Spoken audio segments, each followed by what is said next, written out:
Hello, retro എന്ന ചിത്രത്തിൻ്റെ ഏറ്റവും പുതിയ OTT അപ്ഡേഷനാണ് ഇന്നൊരു വീഡിയോ ഭാഗത്ത്. വീഡിയോയിലേക്ക് മുൻപ് വീഡിയോ ലൈക്ക് ചെയ്യുക, ചാനൽ സബ്സ്ക്രൈബ് ചെയ്യാൻ വേണ്ടി ശ്രമിക്കുക. സൂര്യ, പൂജ, ജോജു, ജയറാം എന്നൊക്കെ പ്രധാന കഥാപാത്രങ്ങളായിട്ട് ചിത്രമായിരുന്നു റെട്രോ.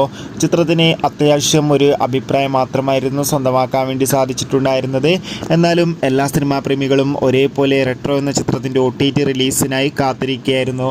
ഫൈനലി റെട്രോ എന്ന ചിത്രത്തിൻ്റെ ഏറ്റവും പുതിയ OTT അപ്ഡേഷൻ ഇപ്പോൾ ആരാധകർക്ക് മുന്നിൽ പുറത്തുവന്നിരിക്കുകയാണ്. റെട്രോ എന്ന ചിത്രത്തിൻ്റെ OTT അവകാശങ്ങളൊക്കെ ഇപ്പോൾ നെറ്റ്ഫ്ലിക്സ് എന്ന OTT പ്ലാറ്റ്ഫോം സ്വന്തമാക്കിയെന്നും ചിത്രം ജൂൺ ആദ്യവാരം തന്നെ OTT റിലീസ് ചെയ്യുമെന്നാണ് റിപ്പോർട്ടുകൾ സൂചിപ്പിക്കുന്നത്. കാത്തിരിക്കാം സൂര്യയുടെ റെട്രോ എന്ന ചിത്രത്തിൻ്റെ കൂടുതൽ അപ്ഡേഷൻ അറിയാൻ വേണ്ടി. ചിത്രം കണ്ടവരുടെ അഭിപ്രായം കമൻറ്റ് ചെയ്യുക. മെയ് മാസം അങ്ങോട്ട് ധാരാളം ചിത്രങ്ങൾ OTT റിലീസ് ചെയ്യാൻ പോവുകയാണ്. നമ്മുടെ ചാനൽ ഭാഗം പരിശോധിച്ച് ആ വീഡിയോയ്ക്ക് നിങ്ങൾക്ക് കാണാൻ വേണ്ടി സാധിക്കും. അതൊക്കെ ഒന്ന് കാണുക.